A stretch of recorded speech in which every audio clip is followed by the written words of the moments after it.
What's up, guys? Welcome to Run It Back. I'm Blair Bomber, and today we're breaking down, by we, I mean me and you, kind of. I mean, you're listening, but you're not, like, having any sway or input on what I'm saying. So really, it's a 1-0 some game. Whatever. I'm breaking down A Star Is Born, okay? A Star Is Born, as some of you probably know, is the... Let's say it's the movie everyone's telling you, oh my God, you got to see it. It's just.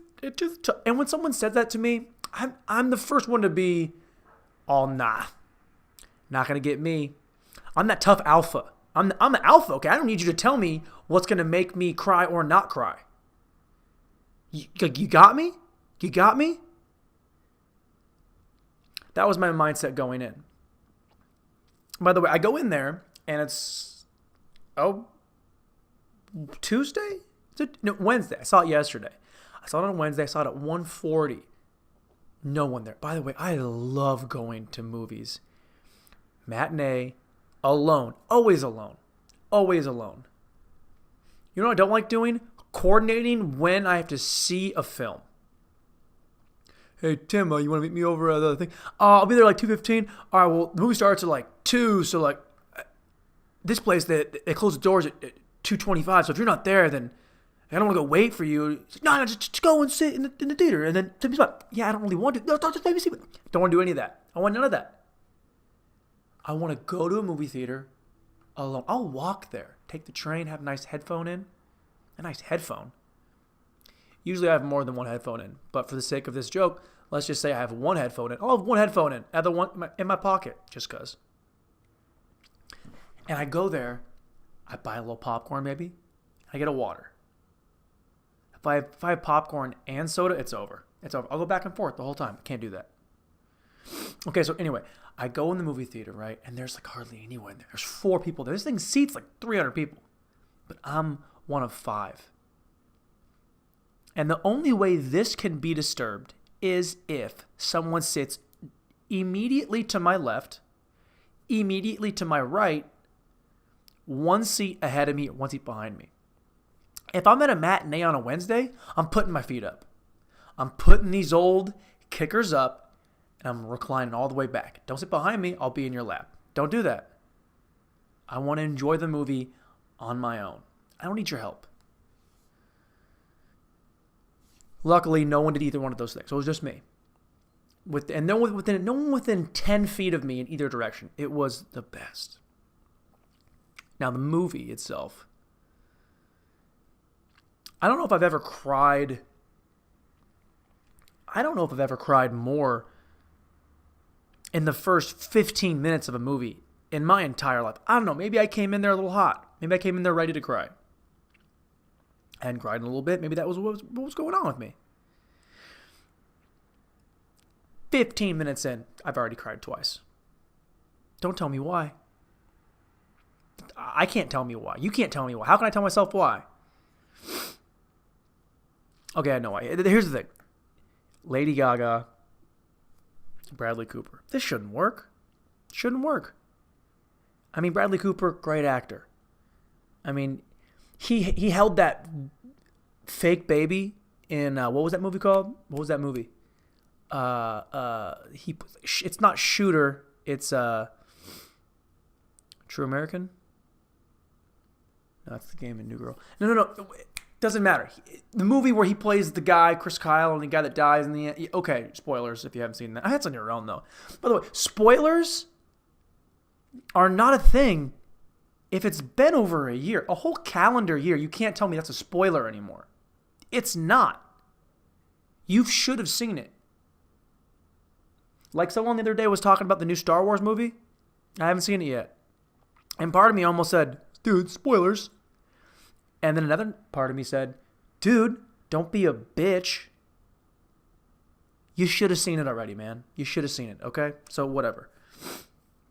Bradley Cooper, phenomenal actor. The guy is great. The dude is great. By the way, have you guys ever seen that? It's such a good clip. I think it was Louis C.K. This is forever ago. He was on Late Night with Leno. And they were talking about inside the actor studio. And And if you haven't seen Inside the Actor Studio, what it is the guy with probably the tightest hole ever, James Lipton. Look up James Lipton. You have a phone on you? Look him up. Look at his face. This dude shits gravel. And not like a lot of gravel, like one piece of gravel at a time. Basically what happens is he sits down with actors and they talk about their craft in front of student actors who are in the actor studios, and they ask questions. Or they've already written questions, and Lipton reads them, and then there's like a question and answer period late. Basically, Louis just shitting on these guys, saying, these guys ask these questions. You've never seen anybody who asks a question inside the actor studio that's ever anything. Cut to, there's this clip of a young Bradley Cooper. He's probably like 20 years old, maybe 21. And he asked like Johnny Depp a question. And Bradley Cooper's got like his hair like bleached blonde. It's long and tucked behind his ears. He's trying to be Johnny Depp. And now I don't think you can even argue that Bradley Cooper's a better actor than Johnny Depp. What I'm trying to say is Louis jerks off in front of women, so should never have a career again. Right? Wrong.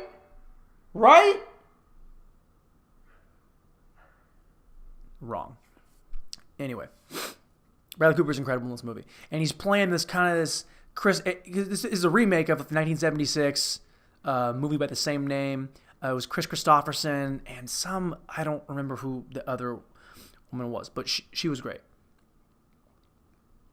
Dude, from the word go, it's like I'm doing the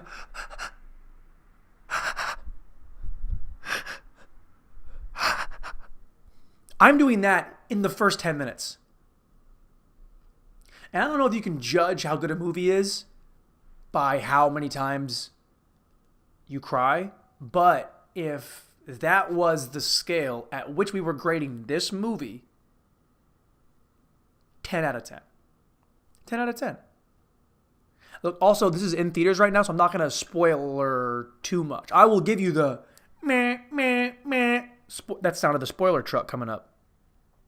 Meh, meh. Spoiler truck. You'll hear it later, okay? But early on, basically what happens is Lady Gaga's playing this. She's like a waitress at a hotel, down on her luck, but she sings every Friday night at a drag show in a bar. Great singer, right? But her job sucks. Bradley Cooper is playing this huge venue at the city they're in.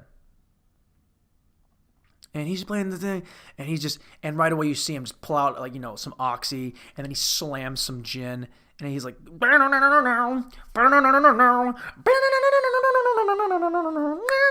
and he's murdering. But I guess I didn't really get, because he's supposed to look like a country guy, country singer, but he has this kind of this rock, Metallica energy. And then he has the worst growl. The only thing that almost took me out of the movie was, this is Bradley Cooper playing the character he played in A Star Is Born. This is everything he says. I was just trying to drinking, and then sometimes I go out back and my dog's there, and the dog and me, and then I play the music, and I don't really understand if you know what it's like to play music. Sometimes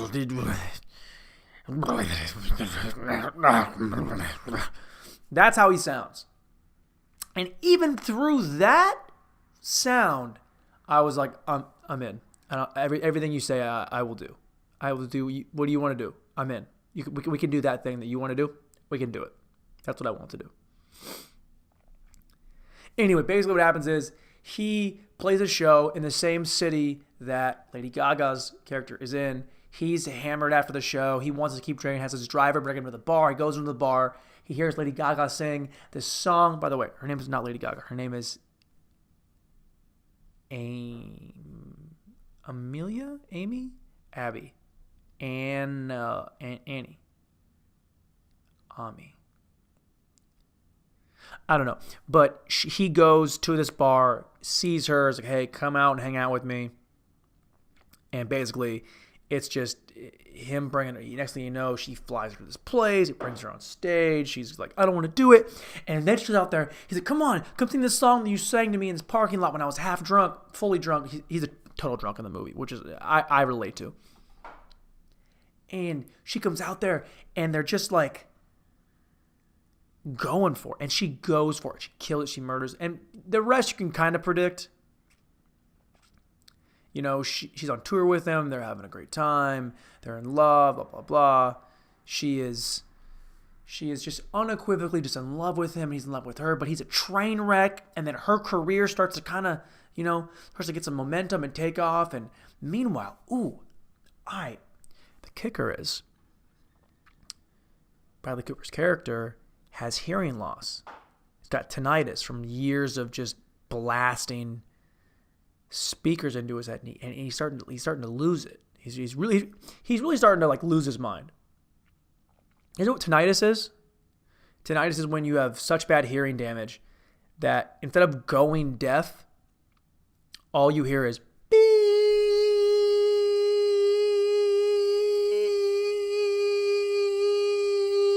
all the time. I did that for like 4 seconds, and you almost turned this off. Now, this guy is having that all the time.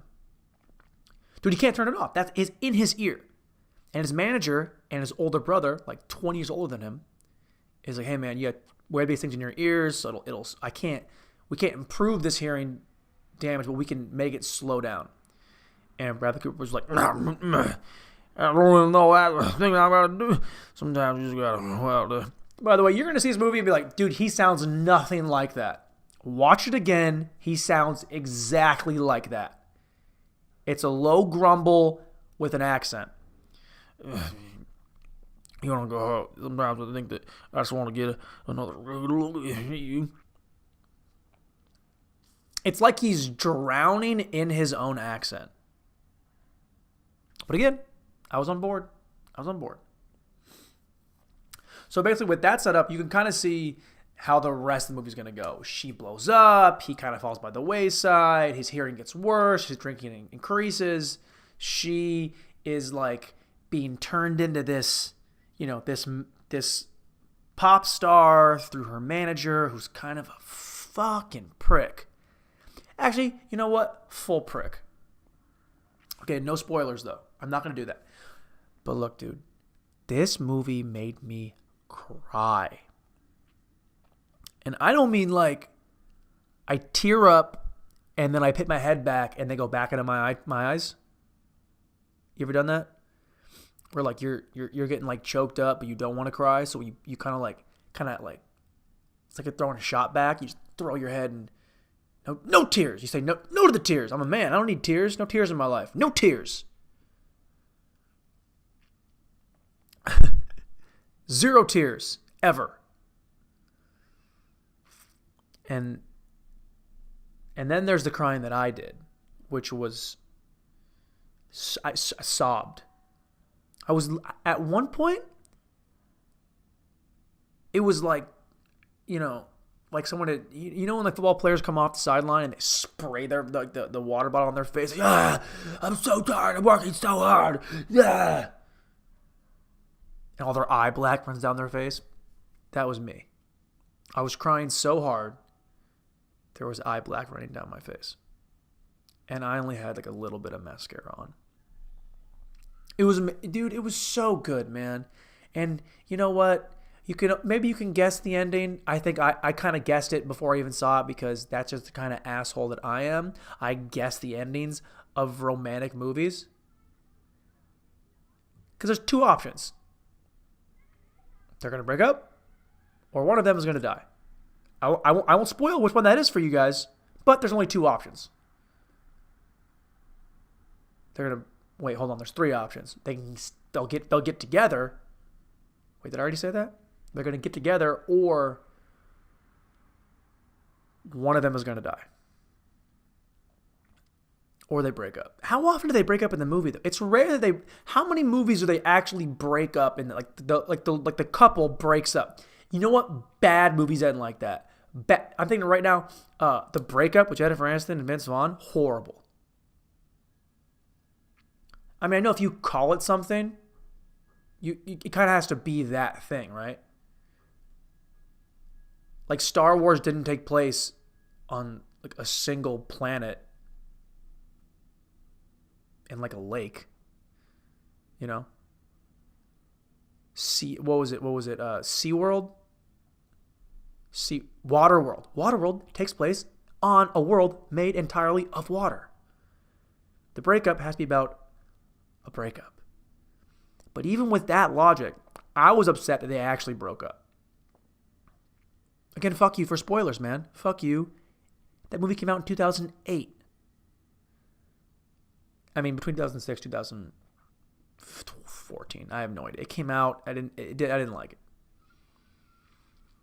Another breakup movie. Well, when the A love story, the one you're actually following, not like the first breakup because she's like the side character, like the main boyfriend dumps her and then they try and make it work. I'm talking about it's about these two characters being together. Do you know what I mean? They're together, and then at the end of it, they're either going to stay together, stay broken up, or one of them will die. But movies where they just break up are stupid, and those don't count. Movies where they can make it, or one of them dies. So they are back together, but then one of them dies.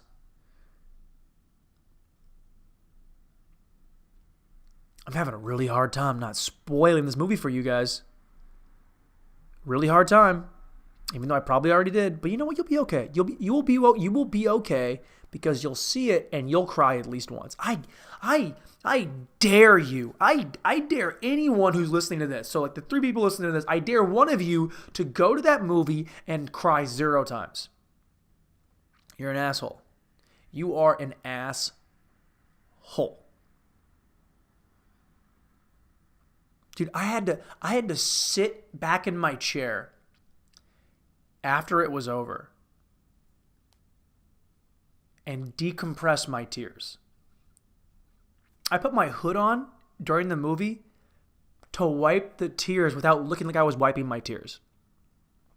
Because it's pretty, and I was wearing glasses too. It's pretty obvious when someone is wiping the tears from their face. Very obvious.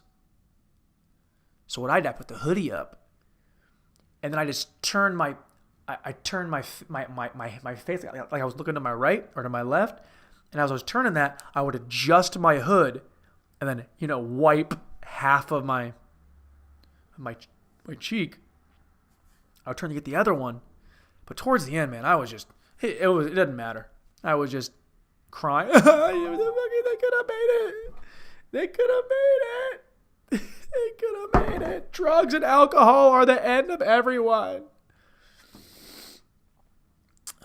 Dude, you guys, I'm not going to spoil it. Okay, look, that's all I can really say about. It's almost like the movie, because you just, without giving anything away. If it's an older movie, I'll always go through and like talk about the ins and outs of what it was and give all the spoilers and specific times. But for this one, I just saw it yesterday. I had to talk about it right now. It was so good. It was so good. But you know what? Here's how we wrap this up. I read that at the end, when this movie premiered at Cannes or Sundance, wherever its premiere, after it was over, it got an 8-minute standing ovation. 8 minutes of people standing and clapping.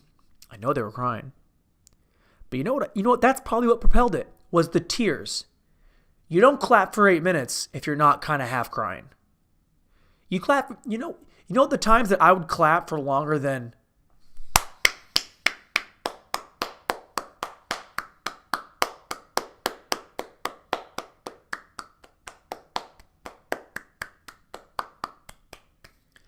That's when a soldier comes back from a war to surprise his wife and kids.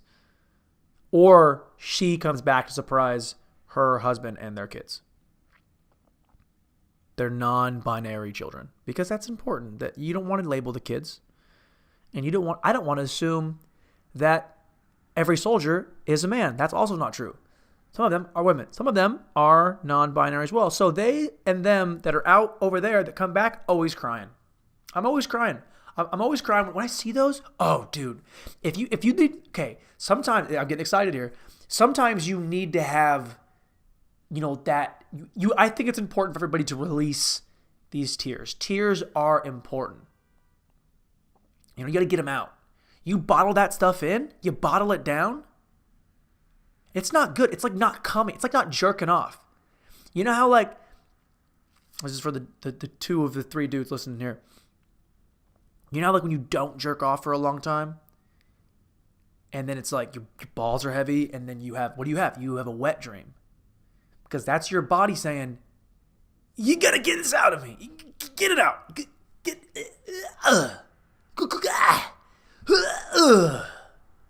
Got to get it out. You got to get it out of you, man. You got to get it out of you. And your body knows that fact. And it will just do it for you. The same could be said about crying. You're a guy who goes 10 years without crying. Your body will know that. It'll find a way. It's like Jurassic Park and life. Life finds a way.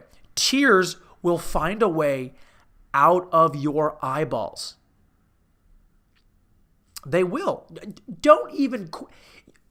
Who's the guy? Who's the guy in your friend group or girl? Oh, actually not for girls, because girls cry all the time. That's the thing that I'll never not waver on. Women will cry. Women cry if they see a bus driver stop to let an older woman catch up to the bus. They will go, oh my God, that bus driver, it just doesn't know what they probably did for that.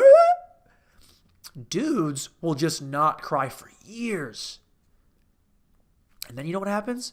Those guys, well, they kill people because either two things. They either kill people because they're sociopaths, they can't make feeling, they don't know how to feel empathy, right?